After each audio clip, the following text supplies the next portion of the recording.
da Escola da Manhã, sejam todos bem-vindos mais uma vez. Hoje nós concluímos a nossa série, desde a conversão do apóstolo Paulo, também as viagens missionárias e a transformação que o Senhor causou em muitas vidas. Hoje nessa revisão a gente vai focar especificamente nas pessoas que foram alcançadas pelo Evangelho desde o apóstolo Paulo e através da sua instrumentalidade e dos seus amigos missionários. Vamos ler nas Escrituras a passagem lá em Filipenses, no capítulo de número 3. Vamos ler dos versículos de número 1 até o versículo de número 16. Paulo ele dá um breve resumo a respeito da sua conduta antes da conversão e então o que ele considerou como perda por causa de Cristo. Ele diz assim: finalmente, irmãos meus, regozijai-vos no Senhor. Não me aborreço de escrever-vos as mesmas coisas, e a segurança para vós. Guardai-vos dos cães, guardai-vos dos maus obreiros, guardai-vos da circuncisão, porque a circuncisão somos nós que servimos a Deus em espírito, e nos gloriamos em Jesus Cristo, e não confiamos na carne, ainda que também podia confiar na carne.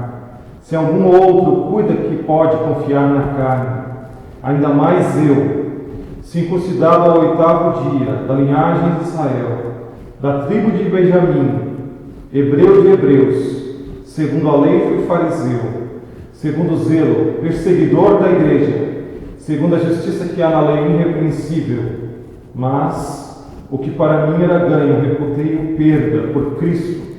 E na verdade, tenho também por perda todas as coisas, pela excelência do conhecimento de Cristo Jesus, o meu Senhor, pela qual sofri a perda de todas as coisas, e as considero como escória, para que possa ganhar a Cristo, e seja achado nele, não tendo a minha justiça que vem da lei, mas a que vem pela fé em Cristo, a saber, a justiça que vem de Deus pela fé, para conhecê-lo, e o poder da sua ressurreição, e a comunicação de suas aflições, sendo feito conforme a sua morte, para ver se de alguma maneira eu posso chegar à ressurreição dentre os mortos.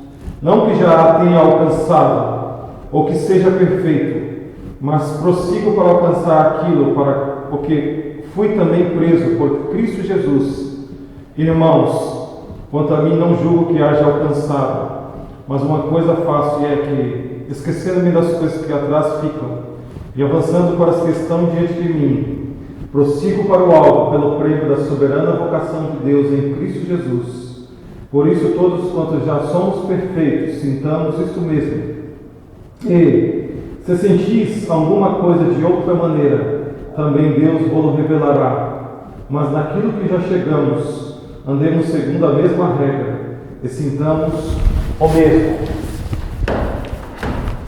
Então aqui nós temos um breve relato do apóstolo Paulo a respeito da sua conduta, da forma que ele vivia, da forma que ele pensava antes de sua conversão.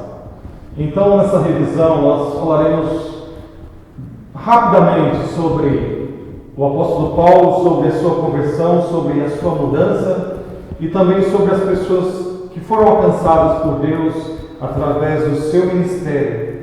E o que nós vemos aqui? Nós vemos um homem que em outro tempo foi um fariseu orgulhoso, mas que agora se tornou um humilde servo do Senhor. Nessa descrição aqui em Filipenses nós podemos ver as características de um discípulo genuíno de Cristo e a verdadeira mudança que ocorreu em sua vida. Este homem, em outro momento orgulhoso, em outro momento violento, em outro momento um homem que tentava alcançar o céu pelas obras, que se orgulhava de sua posição, de sua nação, de sua religião, agora é um humilde servo que rejeitou ou que deixou todas essas coisas para trás para seguir ao Senhor Jesus Cristo, para servi-lo. Nós vemos a sua grande humildade. Em nada mais ele se vangloriava, em nada mais ele se exaltava a não ser em Cristo, em sua morte, em sua crucificação.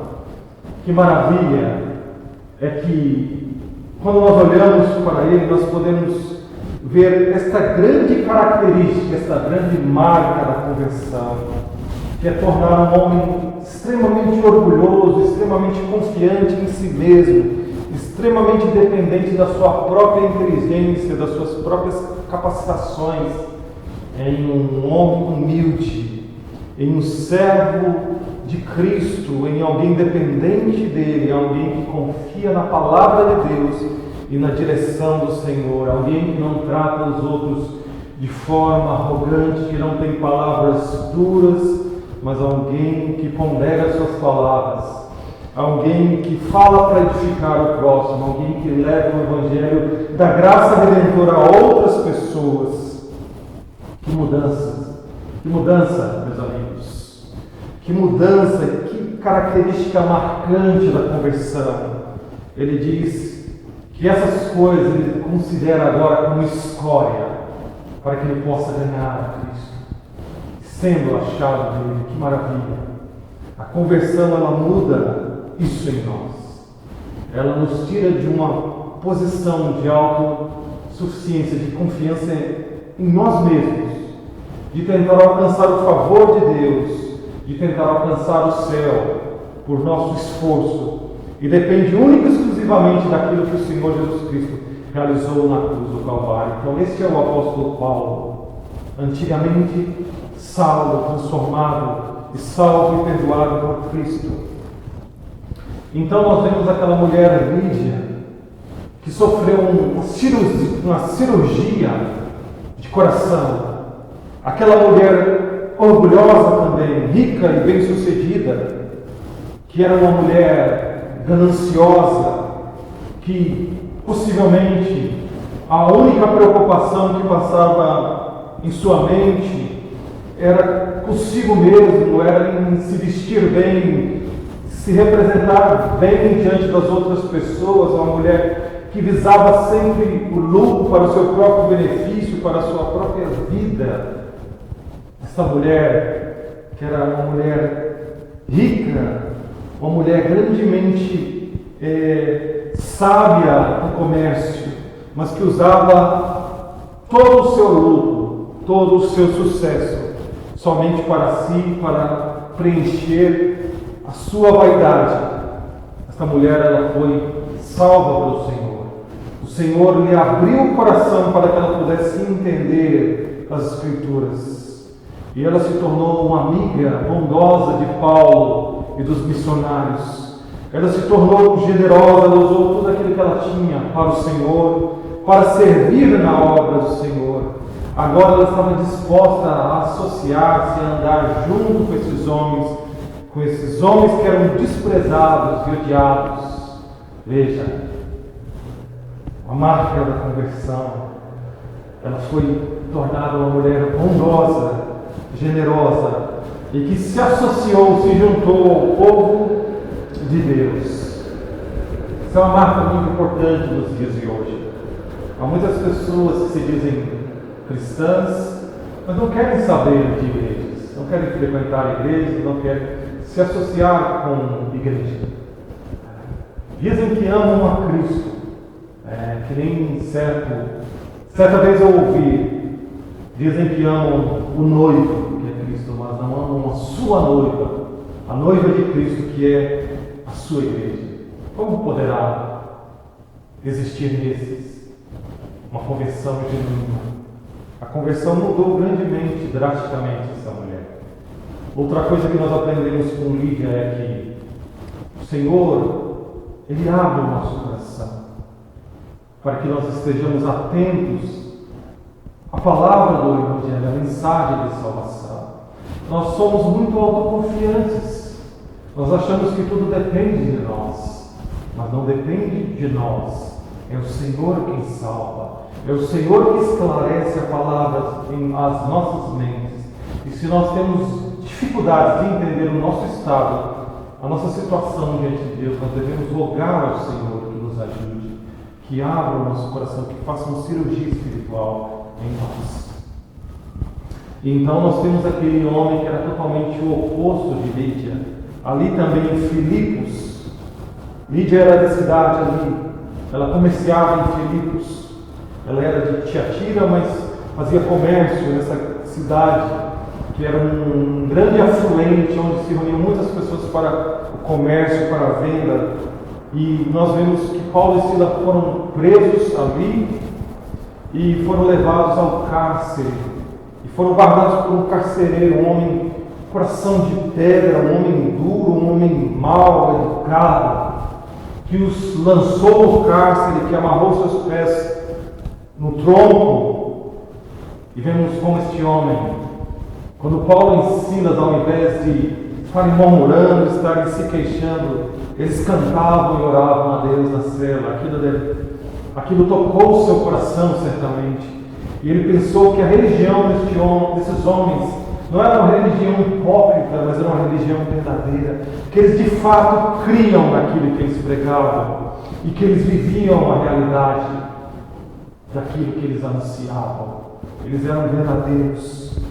Quão verdadeiros nós devemos ser? Como coisas verdadeiras, a verdadeira conversão traz à nossa vida. A religião, a verdadeira religião, ela não é se vestir de certa forma, não é simplesmente usar um determinado tipo de roupa, mas é ter o coração naquelas coisas de fato, é crer nelas de todo o coração, é estar disposto a todas as coisas por causa do Senhor Jesus Cristo. Isso ele viu como verdade naqueles homens. E quando ali houve um terremoto, as portas dos cárceres se abriram, aquele homem entendeu que aqueles homens tivessem fugido, e então ele ia tirar sua vida porque ele seria envergonhado publicamente, possivelmente morto. Então Paulo e Silas falaram: não te faças tal, estamos todos aqui. Então aquele homem entrou para dentro do cárcere, se colocou ali na presença de Paulo e Silas e disse aquelas palavras que deveriam ser, as palavras que deveriam estar em nossas bocas: o que hei de fazer para ser salvo? Paulo e Silas lhe disseram essas palavras tão maravilhosas, tão contundentes, tão claras: crê no Senhor Jesus Cristo e será salvo, tu e tua casa. Aquele homem se rendeu a Cristo, se arrependeu dos seus pecados e se tornou um homem compassivo, bondoso, educado. Ele lavou as feridas de Paulo e Silas, cuidou deles, colocou-os em sua mesa e os serviu. Que mudança! Um homem duro, um homem coração de pedra, um homem violento, se tornou um homem educado, um homem compassivo, um homem bondoso, um homem que amava o Senhor Jesus Cristo e que possivelmente serviu na igreja em Filipos juntamente com Lídia. Extraordinário. E então nós temos aqueles homens supersticiosos de Éfeso, aqueles homens supersticiosos, adoradores de Diana, que viviam uma vida imoral, uma vida terrível, que apesar de terem uma religião, a sua religião era um mero acessório, eles praticavam somente para que pudessem continuar em seus pecados, em sua imoralidade, serviam aqueles deuses que eram semelhantes a eles. Todavia, esses homens foram alcançados pelo Evangelho. Eles conheceram um Deus invisível, o Deus que o Senhor Jesus Cristo diz ser Espírito. Deus é Espírito, não importa que os verdadeiros adoradores o adorem em Espírito e em verdade. Eles o enxergaram pela fé, eles confiaram as suas vidas ao Senhor, eles deixaram a superstição, o temor a deuses falsos e serviram a Deus verdadeiro com confiança, com ousadia, colocando as suas próprias vidas em risco. Essa é uma característica da conversão. Abandonar os falsos ídolos, abandonar o mundo mau para seguir a Cristo.